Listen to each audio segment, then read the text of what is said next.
ఆశ్చర్యకరమైన బైబిల్ పాఠంగా యెషయా గ్రంథము 60వ అధ్యాయం చదువుకుందాము. నీకు వెలుగు వచ్చి ఉన్నది, లెమ్ము, తేజరిల్లుము, యెహోవా మహిమ నీ మీద ఉదయించెను. చూడుము, భూమిని చీకటి కమ్ముచున్నది, కటిక చీకటి జనములను కమ్ముచున్నది. యెహోవా నీ మీద ఉదయించుచున్నాడు, ఆయన మహిమ నీ మీద కనబడుచున్నది. జనములు నీ వెలుగునకు వచ్చెదరు, రాజులు నీ ఉదయకాంతికి వచ్చెదరు.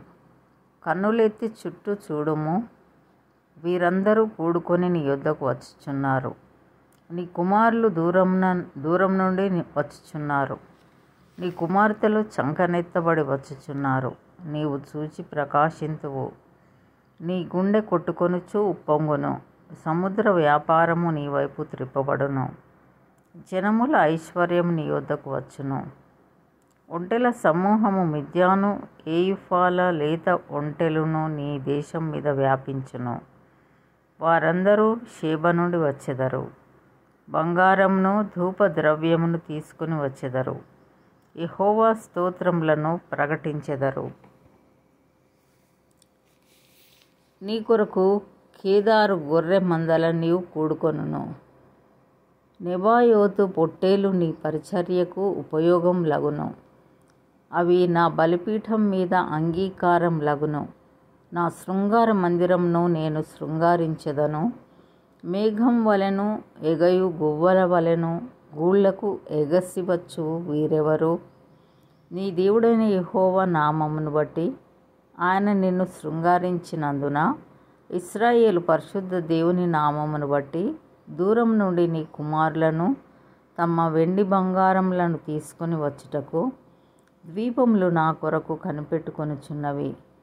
తర్షీషు ఓడలు మొదట వచ్చుచున్నవి. అన్యులు నీ ప్రాకారములను కట్టుదురు, వారి రాజులు నీకు ఉపచారం చేయుదురు. ఏలయనగా నేను కోపపడి నిన్ను కొట్టితిని గాని, కటాక్షించి నీ మీద జాలిపడుచున్నాను. నీ యొద్దకు జనముల భాగ్యము తేబడినట్లు వారి రాజులు జయోత్సాహంతో రప్పింపబడినట్లు నీ ద్వారములు రాత్రింబగళ్ళు వేయబడక నిత్యం తెరవబడి ఉండును. నిన్ను సేవింపనొల్లని జనమైనను రాజ్యమైనను నిలువదు. అట్టి జనములు నిర్మూలం చేయబడును. నా పరిశుద్ధాలయపు అలంకారము నిమిత్తమై లెబానోను శ్రేష్టమైన దేవదారు వృక్షములను, సరళ వృక్షములను, గొంజి చెట్లను నీ యొద్దకు తేబడును. నేను నా పాదస్థలమును మహిమపరచెదను.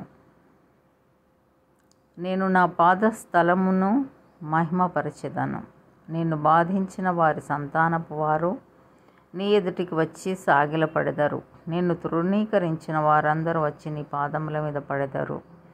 యెహోవా పట్టణమనియు ఇశ్రాయేలు పరిశుద్ధ దేవుని సీయోను అనియు నీకు పేరు పెట్టెదరు.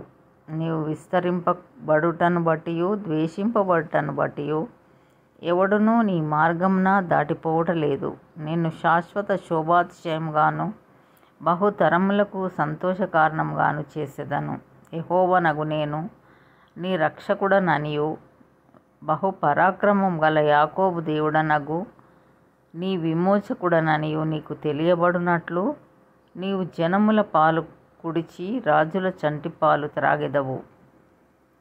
నేను ఇత్తడికి ప్రతిగా బంగారమును తెచ్చుచున్నాను, ఇనుమునకు ప్రతిగా వెండిని, కర్రకు ప్రతిగా ఇత్తడిని, రాళ్లకు ప్రతిగా ఇనుమును తెచ్చుచున్నాను. సమాధానమును నీకు అధికారులుగాను, నీతిని నీకు విచారణకర్తలుగాను నియమించుచున్నాను. ఇకను నీ దేశమున బలాత్కారం అను మాట వినబడదు. నీ సరిహద్దులలో పాడు అను మాట గాని, నాశనం అను మాట గాని వినబడదు.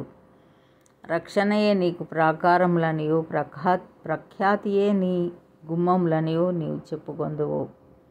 ఇక మీదట పగలు సూర్యుని ప్రకాశము నీకు వెలుగుగా ఉండదు. నీకు వెలుగిచ్చుటకై చంద్రుడు ఇకను ప్రకాశింపడు. యెహోవాయే నీకు నిత్యమైన వెలుగవును.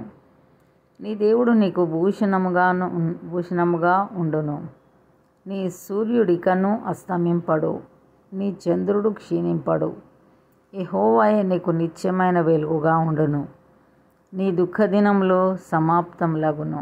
నీ జనులందరూ నీతిమంతులై ఉందురు.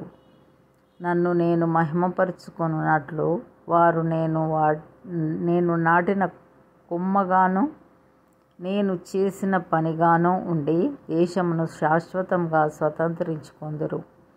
వారిలో ఒంటరి అయిన వాడు 1000 మంది అగును. ఎన్నిక లేనివాడు బలమైన జనమగును. యెహోవా నగు నేను తగిన కాలమున ఈ కార్యమును త్వరపెట్టుదును. ఇంతటితో ఇది నా కొరకైన బైబిల్ పాఠము. సరే.